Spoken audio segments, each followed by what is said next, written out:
Journalism. Dabtar, Dagestan. Dagestan is a Russian republic marked by a clash between the rule of law, the weight of traditions, and the growing influence of Islamic fundamentalism. In this context, women face a number of specific challenges. Two local journalists, Zakia Magomedov and Svetlana Anakhina, couldn't see these being covered anywhere in local media. The journalists teamed up to open news website Dabtar in 2014 as a media outlet dedicated to women. Meaning diary, Dabtar seeks to raise awareness and stimulate debate around local concerns including selective abortion, early marriage, and domestic violence. The outlet also connects women with voluntary legal and psychological support.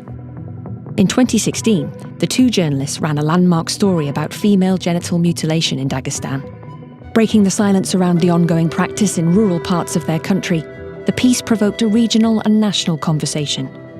Despite violent threats and significant funding challenges, Dabtar continues to broker discussion of taboo topics in Dagestan, drawing over 10,000 readers a day into the debate.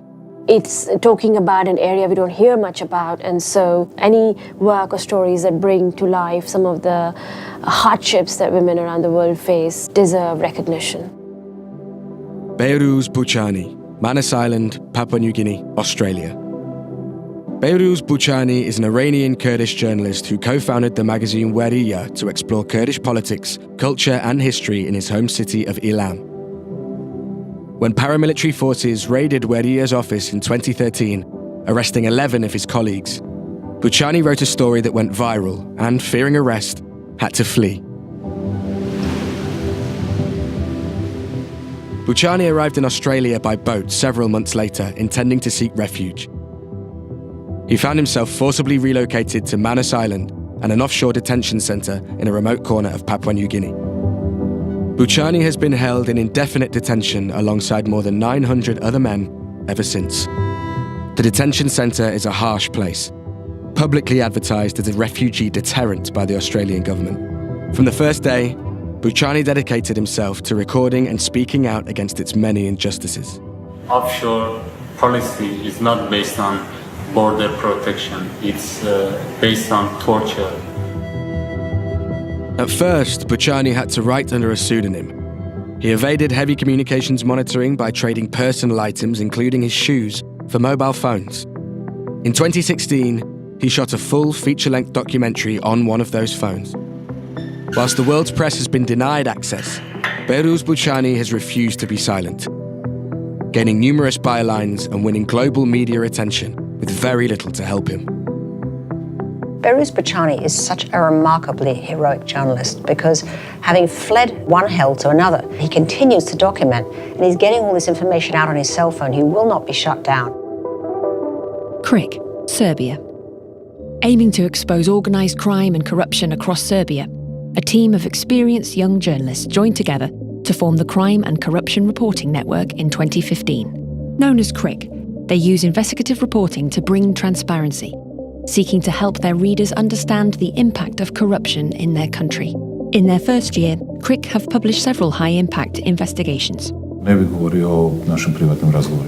On one occasion, they forced Serbia's Prime Minister to admit that senior officials had been behind nocturnal demolitions in a Belgrade neighbourhood. On another, they revealed meetings between drug barons, the Ministry of Police, and the then Minister of Foreign Affairs. Krik were also the only Serbian outlet to be involved in publishing revelations from the Panama Papers. For their fearless work, the group have repeatedly come under fire. Serbian politicians and government-friendly media regularly seek to censor them, and 2016 brought a number of attacks, threats, and defamation. Despite the backlash, Krik continue their work undeterred.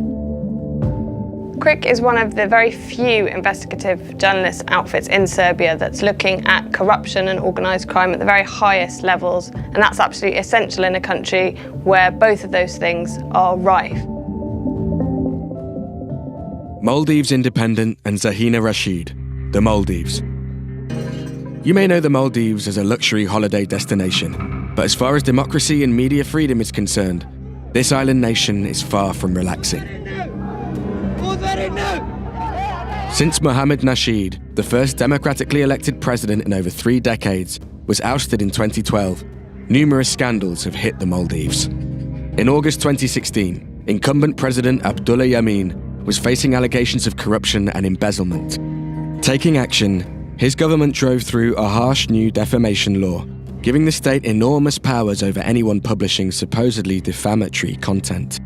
The legislation was condemned internationally. Locally, one of its most vociferous critics was Zahina Rashid, editor of English-language news website Maldives Independent. Maldives Independent has been covering events on the islands for 10 years. Consistently striving for impartiality, they've refused to be silenced in the face of much pressure. One of their own journalists, Ahmed Rilwan, was last seen being violently forced into a car 2 years ago. And in 2016, 5 of the outlet's 7 staff were arrested. Multiple threats have included finding a machete cleaved into the office door, and their building was raided by police hours after the broadcast of an Al Jazeera documentary entitled Stealing Paradise, which included frank interviews with editor Rashid. I didn't realize that they were using the state for all sorts of criminal activities. We'd heard rumors, but up until now, we hadn't seen any proof. It was no coincidence that the harsh new defamation law had been rushed through just before the exposé could be broadcast.